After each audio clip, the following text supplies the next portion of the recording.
Olá pessoal, tudo certo? Hoje a gente vai falar um pouquinho sobre atualizações quando o assunto é obesidade e Covid-19. Espero que vocês aproveitem a aula, fiquem à vontade aí para me mandarem dúvidas, questionamentos e caso queiram algum artigo também estou à disposição. Eu começo falando para vocês um pouquinho sobre a obesidade de um modo geral. Esse aqui é o site da Organização Mundial de Saúde. A gente sabe que a Organização Mundial de Saúde está conversando, né, mais sobre obesidade, está discutindo um pouco mais sobre esse assunto que merece, né, mais discussão no nosso meio realmente. E por isso que eu acho interessante a gente abordar esse tema aqui. Essa é a última atualização de alguns dados que a Organização Mundial de Saúde traz, mostrando aí que a obesidade no mundo, ela praticamente triplicou, né, desde 1975, então está num aumento bastante exponencial. Em 2016, mais de 1,9 bilhões de adultos, né, com 18 anos ou mais, eram pacientes com sobrepeso, e desses pacientes, 650 milhões, eles já eram obesos. Então, é muita gente aí com obesidade no mundo. 39% dos adultos acima de 18 anos, né, já eram considerados sobrepeso em 2016 e 13% obeso. Aqui a gente tem que só parar um pouquinho e falar, pô, a população mundial, se a gente for contar, a prevalência é de 13% de obesidade. Só que a gente tem alguns países em que essa prevalência pode chegar próximo de 50%, né? Outros países em que essa prevalência é um pouco menor, então isso aí fica com uma média de 13%, mas de qualquer forma, como foi destacado aqui em cima, a obesidade tem triplicado. A obesidade por si só, né? E o sobrepeso está matando muito mais do que a subnutrição, né? Do que aqueles pacientes que estão com baixo peso. 38 milhões de crianças abaixo de 5 anos já eram sobrepeso ou obesas em 2019 e mais de 340 milhões aí de crianças e adolescentes, né, entre 5 e 19 anos já eram consideradas sobrepeso ou obesas em 2016, ou seja, a gente está falando de muita gente, pessoal, muita gente aí com excesso de peso, e ela destaca aqui que a obesidade ela é prevenível, né, se a gente for pensar aí é um fator de risco modificável. A Organização Mundial de Saúde traz esse mapa, que eu acho bastante interessante, é super fácil de acessar na internet, em que você vai clicando aí nos países e vai mostrando a prevalência, né? Quanto mais escuro o azul, maior a prevalência, aí com destaque para os Estados Unidos. Eu trago para vocês agora a evolução da obesidade nos Estados Unidos, só para a gente entender, né, como que isso está aumentando. Esse daqui, esse gráfico, essa figura traz dados aí de 1985. Percebam aí que nessa parte mais escura, né, os estados aí com azul um pouquinho mais escuro, uma prevalência em torno de 10 a 14%, mas vários estados aí não tinham dados, né, sobre a obesidade. A gente está falando de 1985, que é muito recente na nossa história, e percebam que muitos estados não tinham dados sobre obesidade. Quando a gente pensa em 1987, mantém ali uma prevalência de 10 a 14%, outros estados começam a ter um pouquinho mais de dados, 1990 já aumenta, né, o número de estados aí com uma prevalência de 10 a 14%, ou seja, né, mais informações começaram a aparecer. Aqui, em 1997, eu já começo a ter alguns estados com uma prevalência aí de obesidade acima de 20%. Então, e aí com todos os estados já mostrando informações sobre essa doença. Em 2000, isso já aumenta, né, bastante, vários estados aí americanos com uma prevalência de obesidade acima de 20%. Então, perceba a diferença aí em relação com o passar do tempo. Em 2005, além de 20%, eu começo a ter aí alguns estados no vermelho, né, de 25% a 29%, e outros estados já acima de 30%. Em 2010, mais estados entram na categoria aí de 25% a 29%, acima de 30%, e esses são os dados atuais, né, aqui já mais dividido em regiões, um gráfico muito mais atualizado de 2019, mostrando aí que em alguns estados essa prevalência pode chegar próximo dos 50%, ou seja, é muita gente, pessoal, com obesidade, com sobrepeso. Isso demanda que a gente entenda um pouco mais sobre essa doença. E não só a obesidade por si só, ela pode trazer diversas complicações, né? Fator de risco para várias doenças, mas ela também aumenta muito o custo, aumenta muito o peso aí no nosso sistema de saúde de um modo geral. Isso aqui são dados americanos mostrando aí que cada obeso pode gastar em média $1.900 por ano, dados de 2014, o que pode, né, chegar num valor total de próximo de 150 bilhões de dólares no nível nacional. E aqui são as categorias, né, adultos aí menores que 65 anos, com mais de 65 anos, com obesidade, o tanto que isso aumenta em relação aos gastos.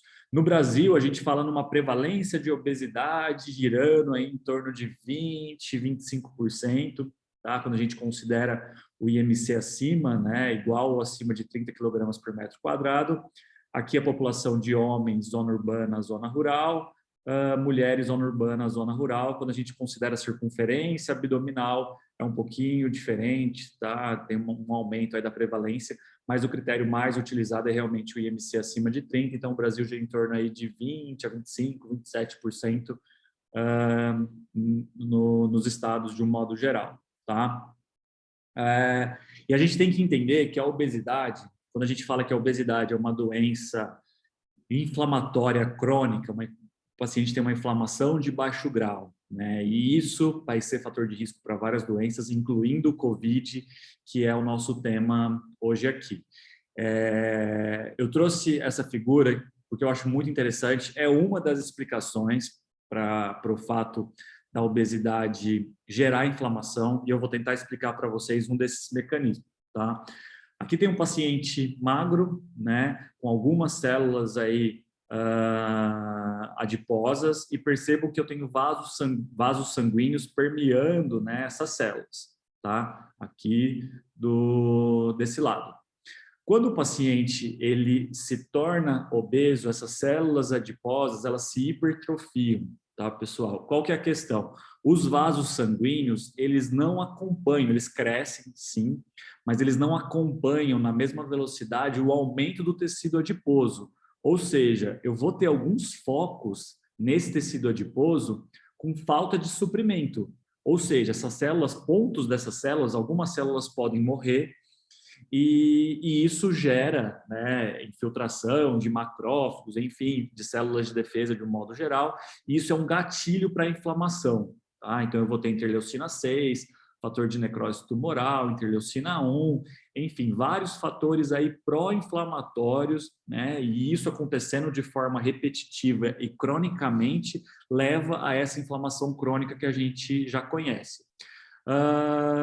Paralelo a isso, a gente tem uma queda, já que a gente tem uma inflamação acontecendo, a gente tem uma queda dos fatores anti-inflamatórios, aqui com destaque para a interleucina 4, interleucina 10 e a adiponectina, tá, pessoal? A adiponectina, liberada aí pelo tecido adipócito, é uma adiponectina que a gente chama uma substância anti-inflamatória, e isso acontece uma redução aí nesses pacientes obesos, tá? Um aumento da leptina, que acaba sendo também um fator pró-inflamatório.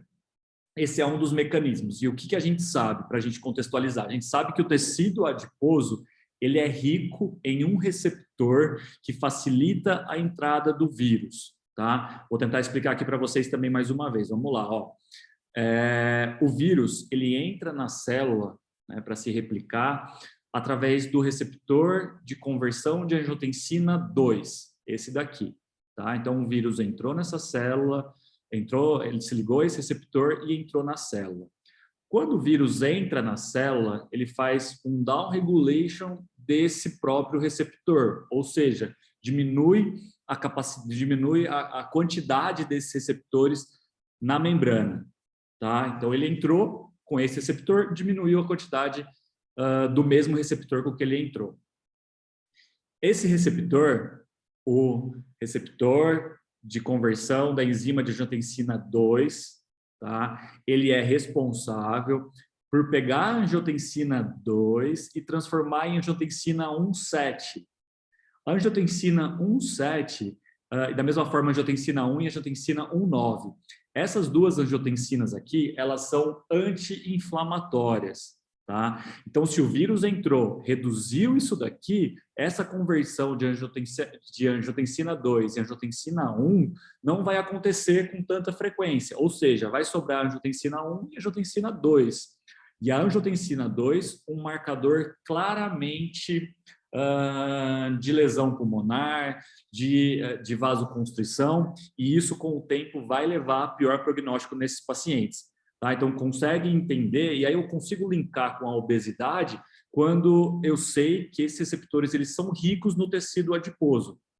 Tá? Então, o obeso, o grande obeso principalmente, ele vai ser um paciente que vai guardar, né, que vai ter como reserva esse vírus ali no seu tecido adiposo.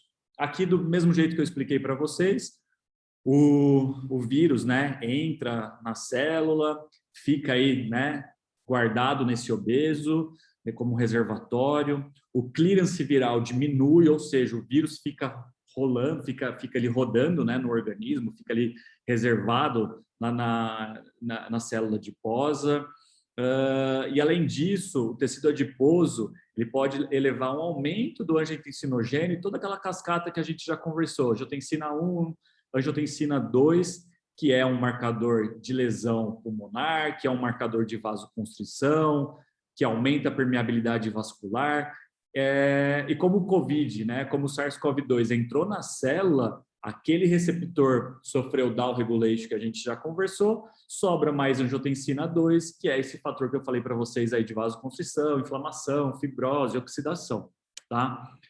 Aqui só para ficar claro, além de tudo isso que a gente conversou, né, percebam aí o reservatório para o SARS-CoV-2, a obesidade, esse paciente tem disfunção pulmonar, então esse paciente tem uma ventilação mais prejudicada pela obesidade, esse paciente pode ter problemas cardíacos já pela própria obesidade, esse paciente pode ter doença renal, esse paciente pode ter fatores aí que vão levar a inflamação endotelial, que pode levar a hipercoagulabilidade, além de todas as doenças, hipertensão, diabetes, dislipidemia, fazendo com que esse paciente, portanto, seja um paciente mais grave. Aqui a gente já conversou, né, o reservatório viral, aumenta a leptina nesses pacientes.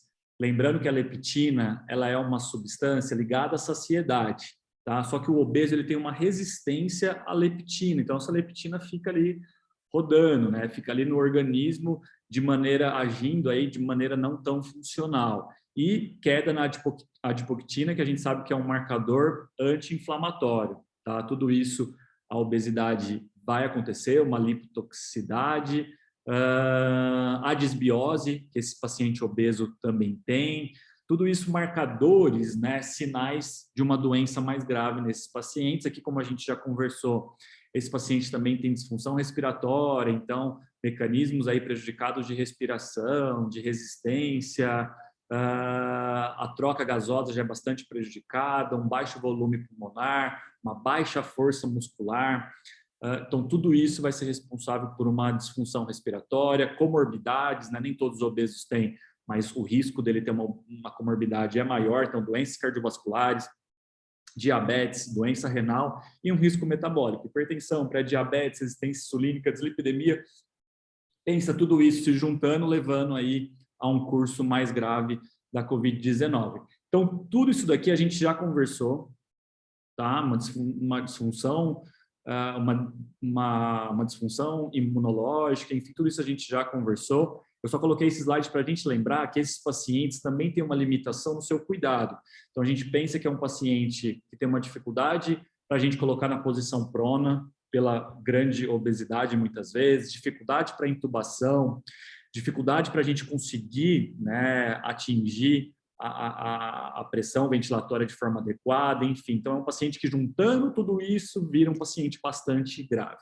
Esse trabalho, para esse trabalho em si, a obesidade teve um fator de risco para a mortalidade muito maior do que os outros fatores de risco, até maior do que a idade, tá, pessoal? A gente sabe que idade e obesidade são hoje os dois principais fatores de risco, mas para boa parte dos trabalhos, a idade ainda é um fator pior do que a obesidade, mas para esse trabalho em si, a obesidade teve um destaque, então eu só coloquei para a gente entender, né, a diferença com os outros fatores de risco, como diabetes, hipertensão, doença cardiovascular, né, doença pulmonar, o fato de fumar, né, serem homens, então a obesidade tem um risco aí muito maior para essas outras comorbidades. Para a idade, eu diria que é parecida ou talvez até um pouco menor, tá? Mas é sim um fator de risco muito importante. De tal forma que a gente, esse artigo, achei também bastante interessante trazer para vocês, que ele considera a obesidade como o calcanhar de Aquiles para o Covid-19, ou seja, foi onde a Covid-19 enxergou, né, além da idade, enxergou ali no ser humano aquele calcanhar de Aquiles. Pô, é ali que eu vou trabalhar, é ali que eu vou agir, porque eu sei que ali esse paciente acaba sendo mais frágil. Tá? Então, por isso que esse artigo considerou e eu achei bastante interessante. Até o ano passado, esse é um dado francês, de hospitais franceses, até o ano passado a gente sabia que aquele paciente com IMC acima de 35 era um paciente que dependia mais de ventilação mecânica, é um paciente que dependia mais aí de admissão, ele entrava na UTI com mais facilidade, né? E aí os dados foram se aprimorando com o passar do tempo e é isso que eu vou trazer para vocês também, tá? Então percebam aí que os pacientes com IMC acima de 35%, 81% deles precisariam, se eles fossem admitidos por Covid, 81% deles poderiam precisar aí de ventilação mecânica. Meta-análises, revisões sistemáticas começaram a surgir sobre esse tema, mostrando que, primeiro, para a gente definir obesidade já é um desafio, tá? Obesidade é excesso de adiposidade. Esse é o diagnóstico de obesidade. Quando a gente fala em IMC acima de 30, 30 ou mais, a gente está classificando a obesidade. Então, eu gostei dessa revisão sistemática que eu trago aqui para vocês, porque para a gente medir essa obesidade, ele considerou vários IMCs, né? Então 30, 31, 29. A gente sabe que países asiáticos, né, por ter uma população já com um fenótipo aí um pouco mais magro, a obesidade ela é considerada acima de 28, 29 para alguns países. Aqui no Brasil a gente considera, para classificar a obesidade como obesidade grau 1, acima de 30, né, de 30 a 34,9. Só que o que eu achei interessante também dessa revisão sistemática é que ela começa a considerar a deposição do tecido adiposo visceral como um fator de risco para formas graves da Covid-19 em pacientes obesos, mostrando que para todas aquelas classificações que eu mostrei para vocês, Covid-19 em pacientes obesos aumenta a hospitalização, aumenta a admissão em UTI, aumenta o risco de ventilação mecânica e aumenta a mortalidade. Tá? Percebam aí que o diamante aí da curva, ela está favorecendo, né, pacientes com IMC normal, tá? Ou pacientes com sobrepeso, no máximo, desde que não tenham excesso de adiposidade por outros meios. Mas para pacientes com IMC acima de 30, já tem esse risco realmente aí de todos esses piores desfechos que eu trouxe para vocês. Esse é um outro trabalho também, uma revisão sistemática bastante interessante, vai de encontro com aquela outra que eu mostrei para vocês, pacientes com teste positivo para Covid-19, aqui em B, hospitalização, admissão em UTI, dependência para ventilação mecânica e aqui em E, em C, desculpa, admissão em UTI, dependência para ventilação mecânica e mortalidade. Todas elas também puxando o diamante aí, né, essa figurinha, para não favorecendo pacientes obesos. Essa meta-análise com mais de 18 milhões de pacientes, então envolveu mais de 50 trabalhos, com mais de 18 milhões de pacientes, também puxando aí a curva, né, não favorecendo o obeso, aí com destaque nessa meta-análise para pacientes com IMC maior ou igual ou acima de 40, em que a mortalidade passou a ser mais importante. Esse trabalho, né, começou a analisar o tecido adiposo visceral desses pacientes, então mostrando que o tecido adiposo visceral é um fator de risco também independente para as formas piores de COVID em pacientes que têm, né, um tecido adiposo visceral aumentado. Por que eu acho interessante isso? Porque nem sempre o IMC só acima de 30 vai ser um fator de risco. Então, aquele paciente que tem um IMC normal ou um IMC de sobrepeso, mas já tem um acúmulo de tecido adiposo visceral, esse paciente também vai pior, tá, pessoal? A gente precisa ainda de cut-offs, a gente precisa ainda de marcadores para determinar isso com mais frequência, a gente precisa que esse método de composição corporal chegue, né, mais nos hospitais aí que a gente trabalha, que isso se aplique na prática clínica, mas é algo já para a gente sair um pouco da caixinha aí e não só olhar só o IMC, a gente começar a olhar para o tecido adiposo visceral como um fator de risco pior, né, para esses pacientes com tecido adiposo visceral, enfim, que talvez não sejam considerados como obesos pelos critérios que a gente entende. De qualquer forma, quando a gente olha para a obesidade, a gente tem que pensar que ela não pode deixar de ser tratada mesmo em tempos de pandemia,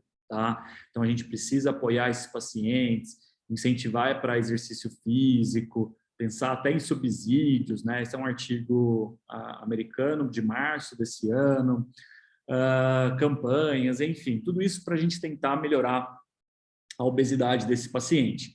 Por quê? Porque a gente sabe que ganhos aí de 5 a 8% para pacientes com IMC até 35 já leva a uma melhora metabólica impressionante. Quando a gente fala num paciente mais grave, com uma obesidade mais grave, a gente teria que tentar chegar aí numa perda de peso de 10% ou mais. E pensando no tratamento de forma multidisciplinar, né? Então, esse paciente precisa de um acompanhamento nutricional, acompanhamento médico, acompanhamento de educador físico e, por que não, de drogas para fazer com que esse peso reduza, tá? Existe ainda um preconceito muito grande na sociedade de um modo geral, nas sociedades médicas, em relação ao uso de medicamentos para a obesidade. Não todas as sociedades, não todos os médicos, sim, mas a gente tem que começar a conversar e discutir um pouco mais sobre isso, porque é uma ferramenta, é mais um pilar para a gente fazer o tratamento desses pacientes. Quando a gente fala em cirurgia bariátrica, esse trabalho também é um trabalho interessante. Aqui é o N de 4, mas na verdade foram 4 pessoas que internaram, tá? Mas era um N maior. O que eu quero mostrar para vocês? O paciente que fez cirurgia bariátrica, que perdeu peso e que remitiu o seu diabetes com a cirurgia bariátrica, esse paciente diminui muito o risco dele para formas graves da COVID-19. Quando o paciente reduz o peso, mas ele continua ainda com risco metabólico em relação ao diabetes, esse paciente continua com risco ainda muito alto, tá? Então, a gente não tem que olhar também só para o peso, a gente tem que olhar aí para essas outras comorbidades para a gente entender a gravidade de tudo isso que a gente está conversando. Esse trabalho também é um trabalho recente, eu trouxe para a gente começar a comparar e ver assim, pô, será que a gente não precisa sair um pouco, né, desse pensamento meio fechado? Mais de 120 centros que tratam obesidade na Europa receberam questionamentos para responderem algumas perguntas. A primeira pergunta é: a equipe médica, né, do SEUCOM, que é esse centro de obesidade europeu, ela teve que sair do tratamento desses pacientes obesos para tratar pacientes com COVID-19? 61% responderam sim, 39% responderam não. E isso aconteceu aqui também no nosso país, né? Muitos médicos tiveram que ir para a UTI para atender esses pacientes. O atendimento presencial, ele foi, né, bloqueado, ele foi reduzido, 99% sim, 1% não. Então, isso também aconteceu aqui no nosso país.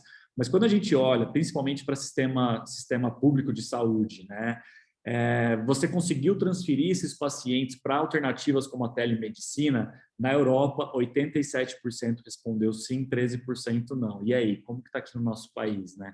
É algo para a gente fazer esse questionamento e talvez começar a pensar nessas formas aí de atendimento para que esses pacientes não parem o seu tratamento. Quando a gente fala se a cirurgia bariátrica foi postergada, né, ou foi bloqueada por ser uma cirurgia eletiva, 96% responderam sim, 4% não. Isso também aconteceu bastante aqui no nosso país. De qualquer forma, pessoal, a gente sabe que a obesidade é um fator de risco para a Covid-19. Só que todas as medidas que a gente está usando para combater a Covid-19, aí de um modo geral, também faz aumentar a obesidade, virando aí, portanto, um círculo vicioso. Por isso a gente tem que tomar cuidado e discutir sobre isso. Então, lockdown, distanciamento físico, né? Tudo isso faz com que tenha um aumento aí na carga socioeconômica desses pacientes, na saúde psicossocial desses pacientes, aumenta o estresse, aumenta perturba essa homeostase aí energética e piora a obesidade, piorando os riscos aí, todos esses riscos que a gente já conversou. Então, percebam que tudo está muito junto, né? Tudo junto e misturado, e a gente precisa, então, entender que a pandemia, por si só, também vai piorar a obesidade. E a gente começa a falar em segurança alimentar, tá? Quando a gente pensa em segurança alimentar, já vem na nossa cabeça pacientes que estão passando fome, pacientes que não estão tendo acesso à comida, e isso é verdade, isso está acontecendo bastante também. Só que a gente tem que entender o termo insegurança alimentar como um termo mais amplo, que é aquela inabilidade dos pacientes consumirem alimentos ricos em nutrientes, alimentos que têm, aliás, alimentos que não têm uma densidade energética tão alta, alimentos nutritivos, tá? De um modo geral. E isso também é insegurança alimentar. Se a gente não toma cuidado disso, aumenta sim a obesidade, aumenta também a subnutrição e torna esses pacientes vulneráveis. Aqui que eu queria fechar com vocês: os pacientes obesos são pacientes vulneráveis. E por que eles são mais vulneráveis ainda? Por quê? A influenza, o H1N1, que aconteceu ali em 2009, né, o surto, a epidemia, ela trouxe bastante ensinamentos para a gente. Um deles é: vacinar esses pacientes obesos é interessante? É interessante, mas muitas vezes esses pacientes obesos não vão desenvolver uma resposta vacinal tão efetiva, tá? Então, percebam a gravidade. Quando a gente tem acesso à vacina, ela pode ajudar esses pacientes, mas nem todos os pacientes. Então, foi isso que o H1N1 nos ensinou. A gente não sabe como isso vai se comportar com a Covid-19, mas tem tudo para ser bastante parecido, né? Ser uma resposta vacinal, infelizmente, pobre. Por isso que esses pacientes precisam continuar com o tratamento, esses pacientes precisam ser estimulados ao tratamento multidisciplinar aí de uma forma bem estruturada, tá? Esse artigo, para a gente fechar a aula, na verdade foi um editorial pequeno, né, que saiu no Lancet, questionando um pouco o sistema de saúde da Inglaterra, que eles começaram a lançar um lema lá: vamos perder peso, né, para combater o Covid e proteger o nosso sistema de saúde. Isso foi uma campanha, já que eles perceberam que muitos pacientes obesos estavam chegando, né, internando, e eles sugeriam que é necessário, né, perder peso para reduzir a pressão em médicos e enfermeiras no sistema de saúde deles, para que esses médicos eles estejam livres, né, os médicos e os enfermeiros eles estejam livres para tratar pessoas doentes e vulneráveis. Pessoal, de tudo que a gente conversou aqui, se esse paciente obeso, se vocês considerarem que esse paciente não é um paciente vulnerável, a aula não serviu de nada, tá? Esse paciente é um paciente muito vulnerável e esse paciente precisa de ajuda, é o que esse editorial acaba fechando, né? A gente não pode esquecer que pessoas com obesidade também são pessoas vulneráveis, ou seja, fazendo uma crítica a essa campanha do sistema de saúde inglês e com esse título, que eu achei bastante interessante: Obesidade e Covid-19, né? Vergonha não é uma estratégia. A gente precisa enfrentar, encarar a obesidade de uma forma bem inteligente. E, para terminar a aula, aí sim, esse artigo do ano passado, né, abril do ano passado, mais de um ano já, que ele já trazia essa conclusão, que a pandemia destacou aí, ela trouxe para a gente que muito mais deve ser feito para a gente combater e prevenir a obesidade em nossa sociedade, e não menos. A gente não pode regredir. Tá certo, pessoal? Era isso. Espero que vocês tenham aproveitado e estou à disposição. Beleza? Valeu!